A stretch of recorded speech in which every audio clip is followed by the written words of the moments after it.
Good evening, everybody. Welcome to the Pits of Motorcast. This is your host, Dave, and I've got Marc White, the driver of the Crop Duster, Fuel Altered. Hey, Marc, how's it going tonight? Oh, everything's going good, Dave. Thanks for having me on. Oh, no problem. So tell us, Marc, when did you first get involved in drag racing? Oh, God, long time. I'm one of the senior members of the drag racing crowd, so I started racing back in the late 70s and really got, serious about it in 85. I went to Hawley's drag racing school and got my alcohol funny car license, and Frank actually got me my first ride in an alcohol funny car for some guys out of Rockford, Illinois, and since 85, I think I've missed one season of racing, so been pretty much nonstop since then. So what was the first vehicle you ever drag raced in? A buddy of mine built a stock Eliminator Cobra Jet Mustang. It ran like 1160s.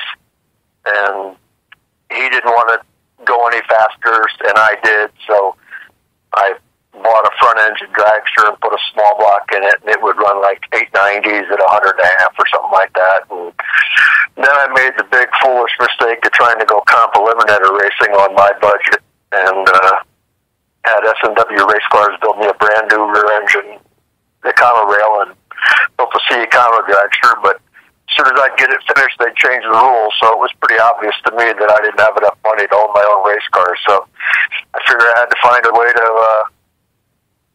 make it to where I could go race with other people and either learn how to drive or learn how to tune them or both. Now, when did you get involved with nitromethane?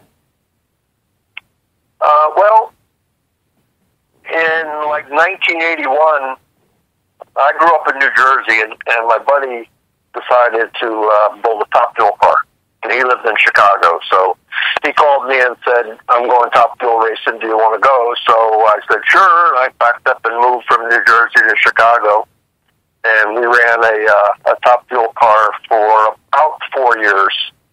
And we had a lot. We ran all over the country. We ran back then. AHRA was pretty big, and we ran all the races all over the country with that. And like I said, we did it for about 4 years. And then from that point on, I did the alcohol stuff up until I think it was 2010. And a buddy of mine, Jeff Wilson, called me up and said, "You want to build a nitro funny car?" And I said, "Absolutely." So we built the flashback nostalgia funny car, and we ran that for 3 or 4 years, and then Jeff decided to stop. And then I got hooked up with the Ausleys. And how did you find Ausleys? Actually, Jeff had stopped. I didn't have a ride, and I sent Frank an email, and I said, "Look, I know you've got a driver, but if it ever gets to the point where somebody can't make it or whatever, and you need somebody to fill in, I'd be interested." And he said, "Well, keep in touch." And they ran the March meet, I believe, with John Capps, Ron's brother, driving the car.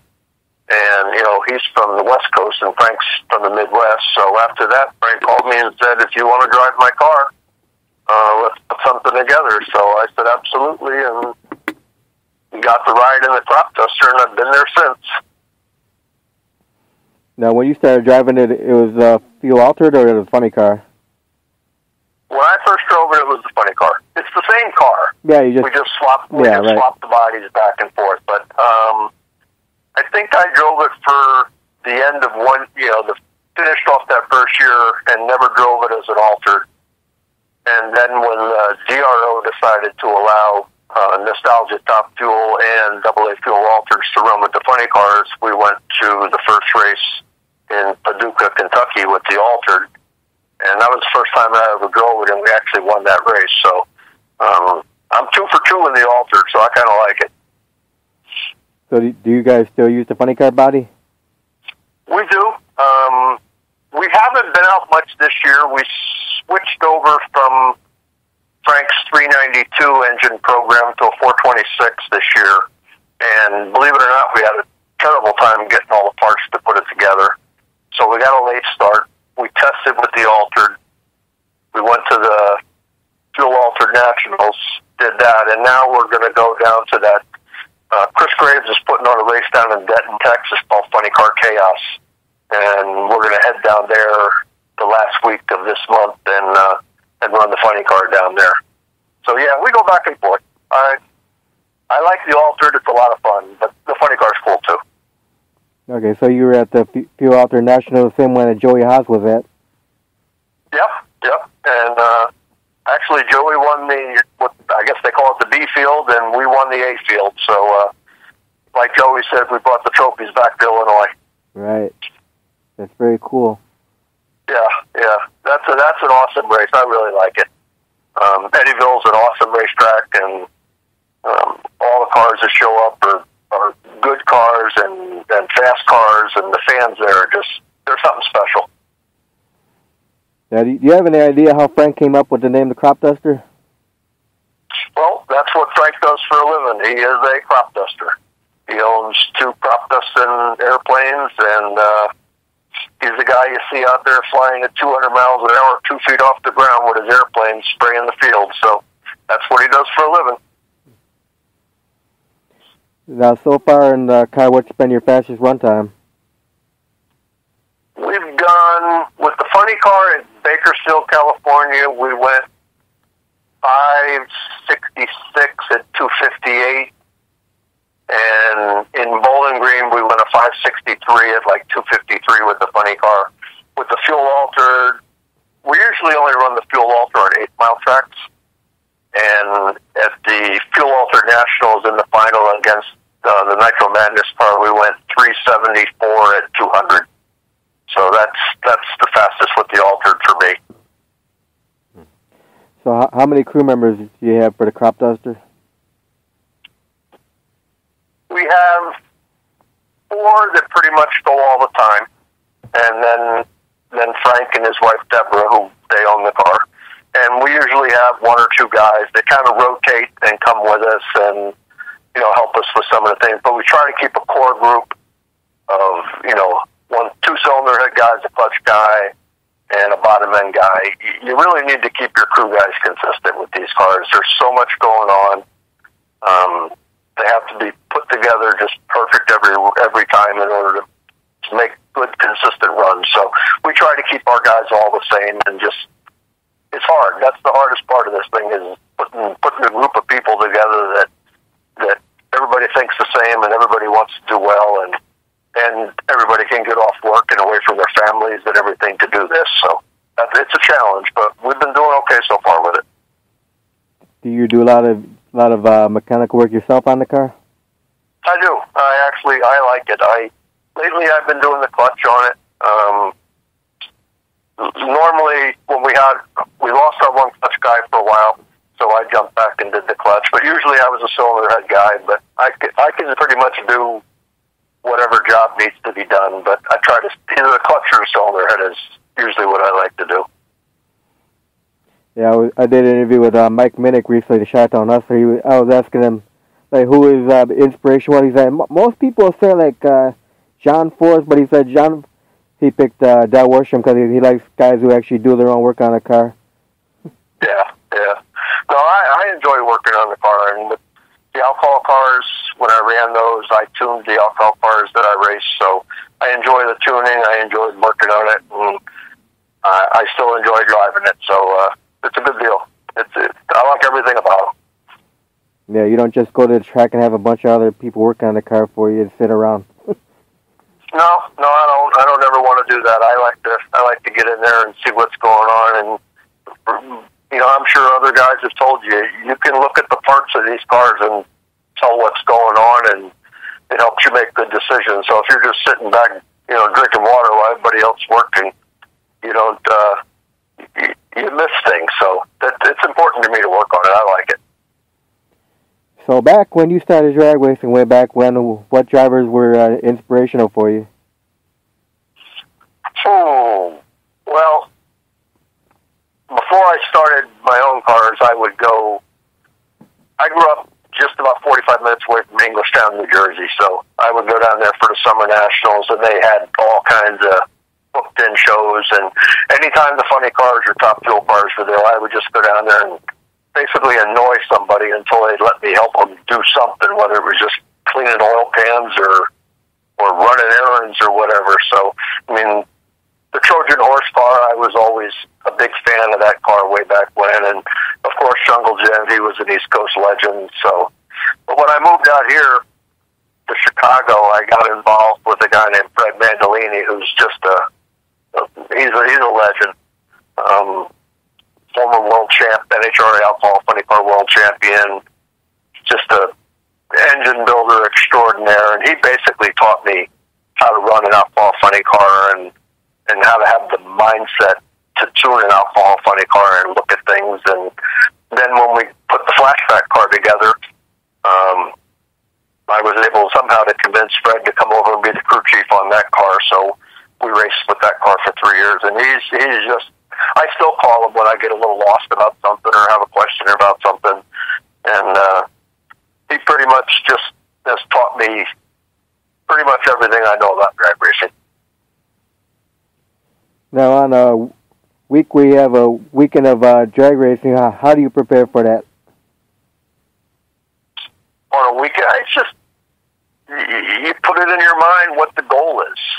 And I've been doing this long enough that I think in the beginning you're just happy to be there.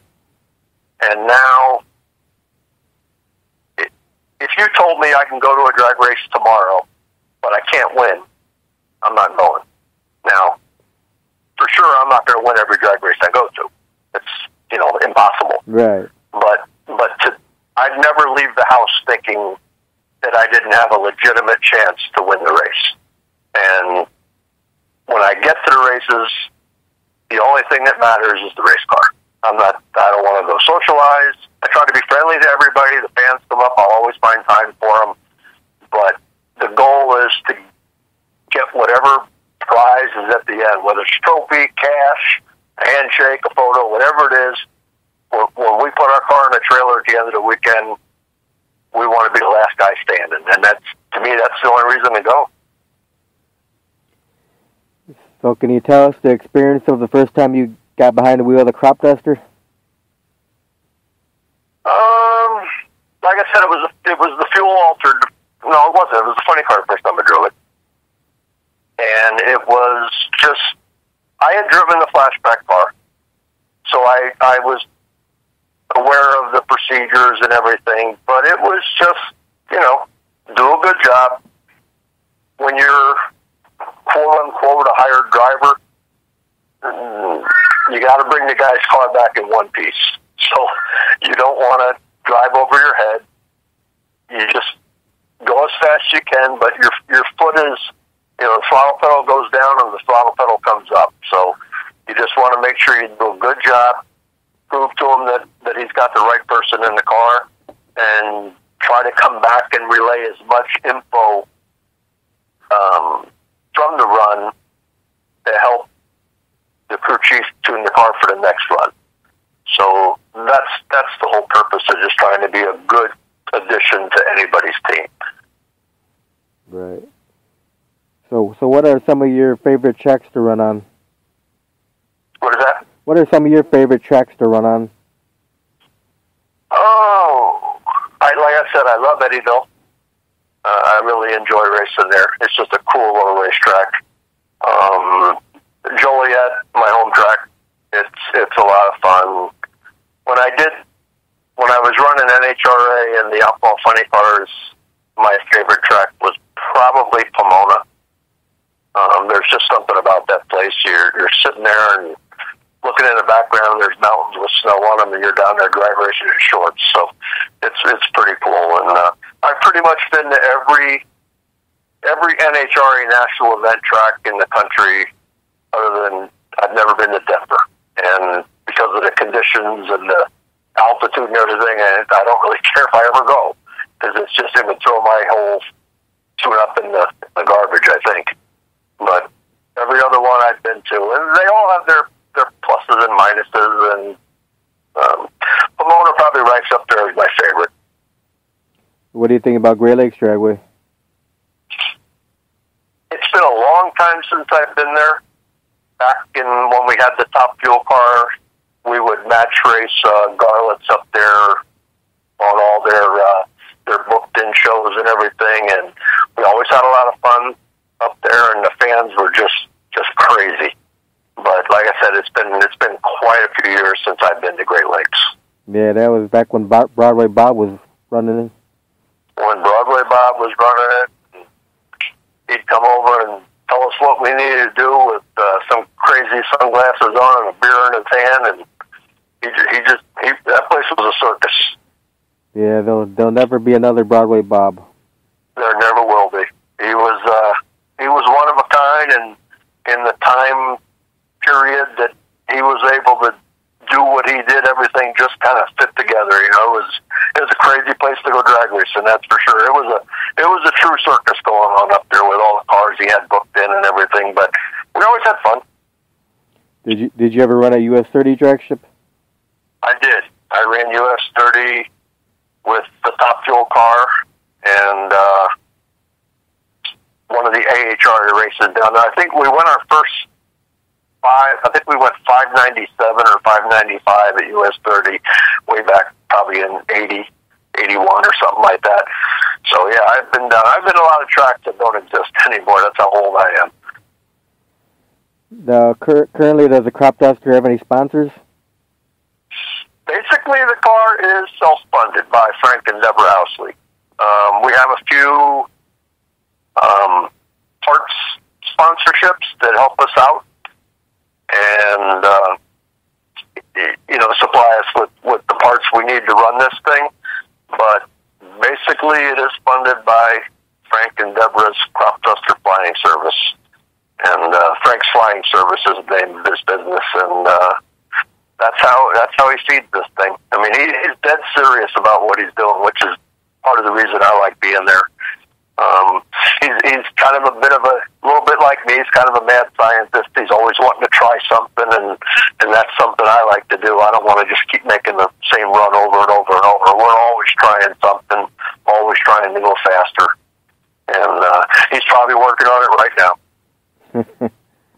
Now let me ask you this fun little question here. If someone were to give you $150 million to design a new drag race track, where would you build it, and what kind of features would it have? Where would I build a drag race track? Well, I would probably build an 8-mile track in the middle of, somewhere in the southern Midwest area. They just seem to get awesome people, but I would take the model that Norwalk has of how they treat their fans with, pound ice cream for $1 and all that stuff. And I'd have covered grandstands so that people could sit there like Bowling Green and not bake themselves in the sun, paved pits everywhere, and electric hookups for all the racers. And it would just be totally built on convenience for the racers and fan interaction, and just try to make it to where when everybody walked out the door at the end of the day, they just went, wow, that was awesome. Very cool. So, what's Marc White's favorite food? Marc White's favorite food? Gotta be steak on the grill. I could eat it 7 days a week. I try not to, but I love the grilled steak. I got to get some of John Hill's barbecue sauce, though, and put some of that on some food out there and give it a whirl. We're going down to Texas for that thing, so I'll make sure I bring a case of it home. There you go. Yeah. Now, what's your favorite beverage? Water. I drink a lot of water.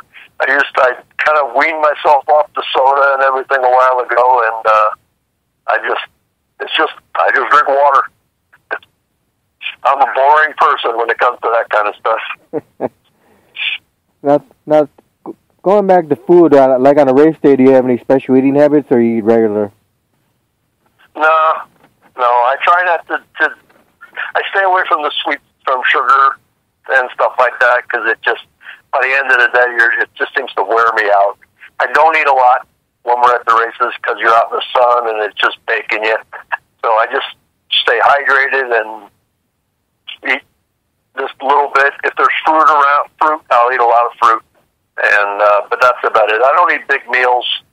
I'll try to have a decent breakfast in the morning, nothing too heavy, but then just grabbing bottles of water nonstop. Now, where do you get your fire suit from? I just got a brand new fire suit from Big Ben out at DJ Safety, and it's an awesome piece. It's got his logos on it and everything. Fits like a glove, and wore it the first time at the Fuel Altered Nationals when we won that race. So I think I'm going to keep this one. Now, what kind of engine is in the car? What kind of what? What kind of engine is in the car? In our car? Yeah. It's a 500-inch Alan Johnson, all aluminum billet Hemi. Got a PSI supercharger on it, and Alan Johnson heads. Got a Molinari clutch and a B&J transmission. The Brad Hadman chassis. And like I said, we either run the 77 Monza body or we run the 32 Bantam altered body on it. Where do you guys usually get your nitromethane from? Sometimes we'll get it from Schumacher. It's consistent. Pricing's good. It's relatively close by for us.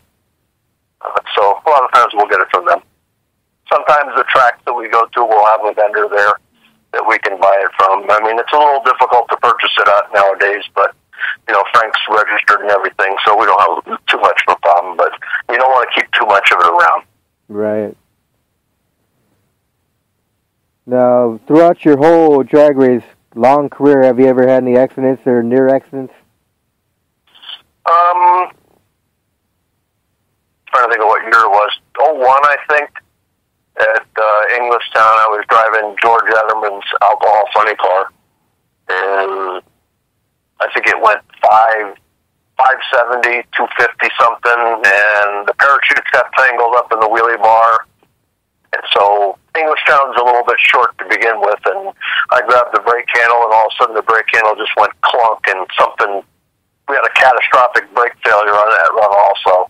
So no chutes, no brakes. Went off the end of the track, went through the net, and destroyed the race car. There wasn't a straight piece left on it. It broke everything. It broke everything from the wheelie bar to the front bumper. And we basically put it in the trailer with a shovel. There was really nothing left of it at all. And that was really the only big accident I've ever had. I've had a couple, you know, little bitty ones going into the sand or something like that, but that was a big one. That put us out of business for about a half a year.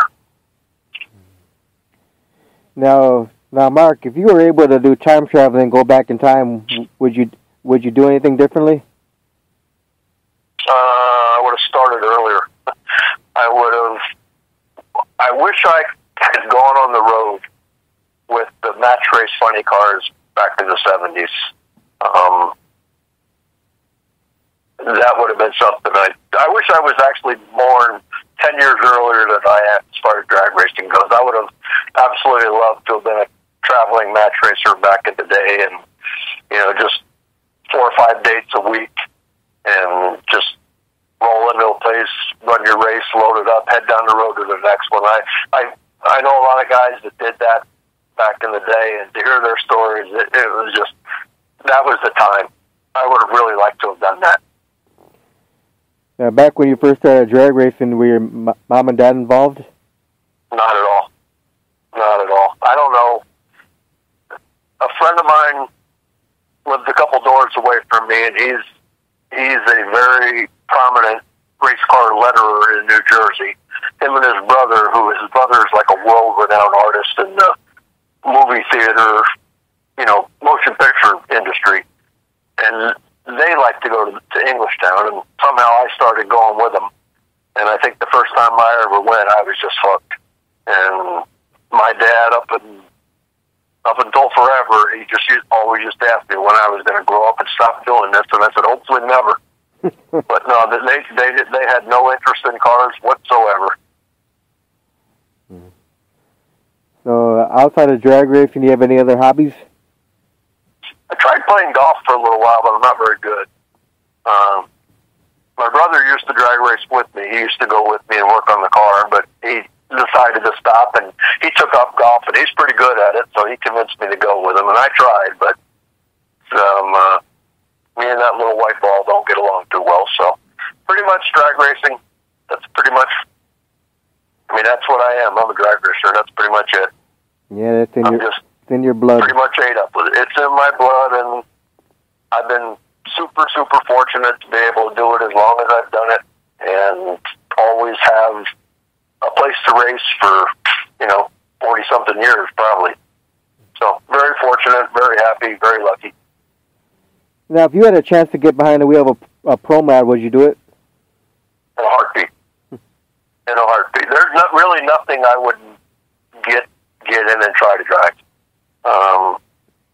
From stock, I don't feel I can't go. If you consider funny cars higher than, let's say, super stock, I'd still drive a super stock car. If it's got 4 wheels and a steering wheel on it, I'd like to try it. Pro mod would definitely be something I would be interested in. They look like a handful, and that would be a lot of fun. Yeah. So, Mark, you have a favorite vacation spot? What was that? You have a favorite vacation spot? My wife is actually from Guatemala in Central America, so that's pretty much where we like to go. We go to Guatemala at least once a year, and we actually recently bought a house down there, and when it's time to put the helmet on the shelf for the last time, I think that's where we're going to go, retire in Guatemala and just go fishing all day long or something. No, so you like to go fishing too. I didn't say I was any good at it, but I'll try it. I'll get some little boat and just sit out there and pretend I know what I'm doing. But I've only been fishing a couple times in my life, and it didn't turn out very well. So yeah, even if you don't catch nothing, it's relaxing. No, I don't catch anything. I just sit there and. Yeah, it's relaxing though. It is relaxing. It is relaxing. I mean, our house is right on a lake, so it's pretty nice, relaxing view. You can just sit there and look at that lake. It's that nice. So I don't know what it's going to be like to one day not drag race anymore, but I guess everybody has to come to that end at one point in time. Yeah. But as long as I can keep racing, I will. And when it's time to go sit in the boat and pretend I'm fishing, then I'll do that. While I'm out there, I'll think back to all the good times I had racing. Now, how about the wife? She supports you in drag racing? She does. She's not a huge fan of racing, the noise and the smoke and all that stuff, but she knows how much it means to me, and she's never once said, "Don't do this," or whatever. And she knows how important it is to me, and she just tells me to go out there, and if you're going to go, you might as well win. So that's what we try to do. That's good. Yeah, she's an awesome. I've only been married about 5 years, so best thing I ever did. And she's a good person. She's got my back in everything I do, no matter what it is. That's great to hear. It is. So, what's your favorite music, Mark? Oh, I guess they call it like alternative rock. Nickelback, Linkin Park, things like that. That's the kind of music I like. Yeah, it's a shame what happened with the Linkin Park guy. It was. I don't, when you have demons, I'm sure it can be extremely tough to handle, and, people say a lot of things that, how could you do this, but we don't know what was going on in his mind. It's a shame that somebody's life gets that spun out of control that they feel that's the only way out, but, it is what it is. Now, if you weren't drag racing, what do you think you'd be doing? Oh, probably crying. I really don't know. Drag racing is the only. I've done it since I was 17 years old. It's the only thing I've ever done. I've tried other sports. I tried going, skydiving to see if that would do something. It's fun, but there's something about drag racing that I just can't stop doing. I don't know what I'd do if I didn't drag race. I'd be unhappy, I think. Now, since you're driving nitromethane, now is nitro in your blood now? It would be pretty hard to walk away from it. It's cool. I mean, there's no doubt about it. I mean, every race car I've ever driven, there's something, they're all different to drive. They're all technical in their own ways, and you have to do certain things just precise. But when you roll that thing up to the start line and take your foot off the clutch, put it on the high side, roll it in, it's a pretty cool feeling. I mean, the thing's just sitting there and shaking and banging, and you hit the gas, and there's something special about it. It's cool. And it is definitely cool. You get to make people's eyes tear up. Mine too. I've tried it a couple times to warm it up without a face mask on, and I don't know. I don't have whatever it is that allows me to do it. I just start crying like a baby. So I need to wear the respirator when I warm it up. I can't handle that stuff. So what's been the fondest memory so far in your career in drag racing, Mark? Probably the first NHRA national event that we won in Alcohol Funny Car in Topeka. I mean, growing up, I looked up to all the guys that raced, and then through Frank Hawley's school, I was fortunate to get a job driving a car, and felt like, if this is as far as I ever got, that's cool. I've done what I wanted to do. And then progressing to better and better and better funded cars, and then finally racing NHRA and realizing that, we've actually got a chance to get a Wally and to finally get one. And, we ran good enough. We earned it. We didn't back into it. And to stand there with that trophy was probably the culmination of everything I've been dreaming of since I was 15 years old. And we're fortunate enough to win 4 of them. And we also won 2 in IHRA. And then I won 4 more as a crew chief on an alcohol drag fair. So just getting that first win was I don't know, I kind of felt like I accomplished what I've been fighting to get all my life. So that was it. Now, when you drove the other Nitro Funny Car, were you able to go against Pat Minnick and the Chi-Town Hustler? Oh yeah, I raced Mike a couple times with the flashback car. We usually used to have a dollar bet every time we raced to see who had the better reaction time, and I think Mike probably owes me about $5 because I got beat every time. But that's the difference between being old and young. So his reactions are a little bit better than mine. But yeah, we ran the Chi-Town car a bunch of times. Good people. You went against his grandpa too? Never against them, no. I know when I went to Hawley's, he asked me what I wanted to do if I got my license in Alcohol Funny Car, and he had just quit driving the Chi-Town Hustler, and I told him I wanted his old job. and he said, well, I don't know about that, but let's see what we can do. So, but no, when we had the Top Fuel car, we match raced against the Chi-Town car at some UDR races and Union Grove a couple times, but me personally never drove against the original Chi-Town car. Right. Only the recreation that Minnick and Troy Martin are doing now. Right. You ever go against Snake or Mongoose or Hawaiian or any of them back in the day? At match races,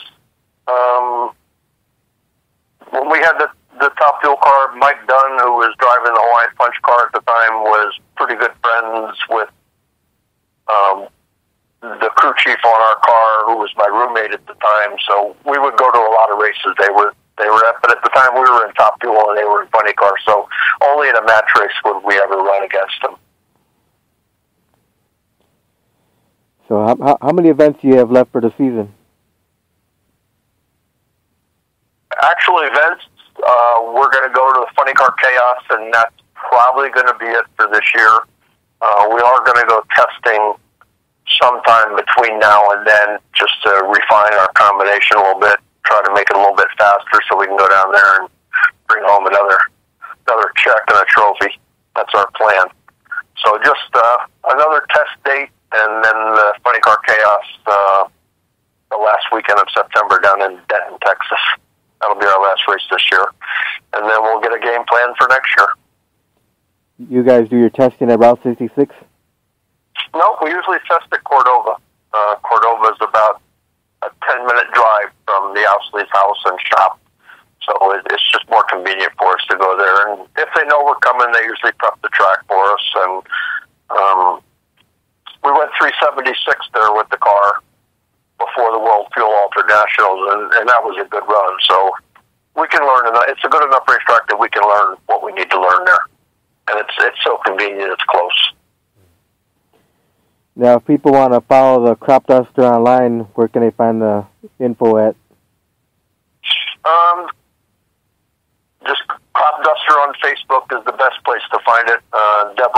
Deborah Ousley maintains all the social media for the car, and T-shirt sales, and just parading fans and kids in and out of our pit area, and kids sitting in the race car and getting their picture taken in the race car. So just Crop Duster Racing on Facebook is probably the easiest place to find it.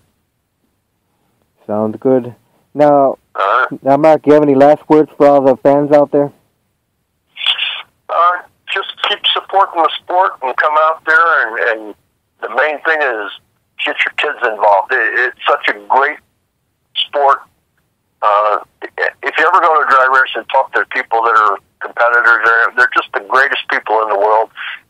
As crazy as this world is nowadays, it's a real good place for young kids and teenagers to get involved, give them something that they can work for, kind of keeps them pointed in a direction that's a good direction to go in, and not all the, there's so many things you can get involved in this world that probably aren't the best for you. And most drag racers are great people, so just bring your kids out there and let them have a good time. And yeah, because drag racing, you can get into the pits and meet the drivers, not like the circle tracks. Absolutely, you can walk right up, and we probably put, I don't know how many kids sit in our car every race and get their picture taken with their parents or whoever they're there with, and autographed hero cards or parts that we've got that we can get rid of, and we don't rope off our pit or anything. They can come in and just hang out as long as they want. Yeah, the kids are the future. They are. Without the kids, the sport will not flourish. Just like we got all these junior dragsters now, that's a good thing. It is. It's an awesome thing. I watch them sometimes. They run before us or after us, and you can think this kid's got their game face on, and they're just out there having a blast. And the parents they're as wound up as we are when we run our car. So it's good. Yeah, there could be the future John Force and one of those kids. Somewhere out there is the future. One of these kids you're watching in his junior dragster is probably going to be a top fuel world champion one day. So we don't know which one it is yet, but I'm sure one of them will be. That's for sure. Well, Mark, I want to thank you for your time for doing the interview. Not a problem. Appreciate you having me on. And I wish you the best of luck on that last race coming up. Thank you. We're going to go down there and give it hell. I mean, we're loading it for bear for our last race of the season, so we'll go down there with enough spare parts to run the race, and if we come home with nothing, so be it. But we're going to go down there and try to go as fast as we can. Well, you go down there and give them hell for me. We will do that. You have a good night, Mark. Thank you very much. Bye-bye. Bye.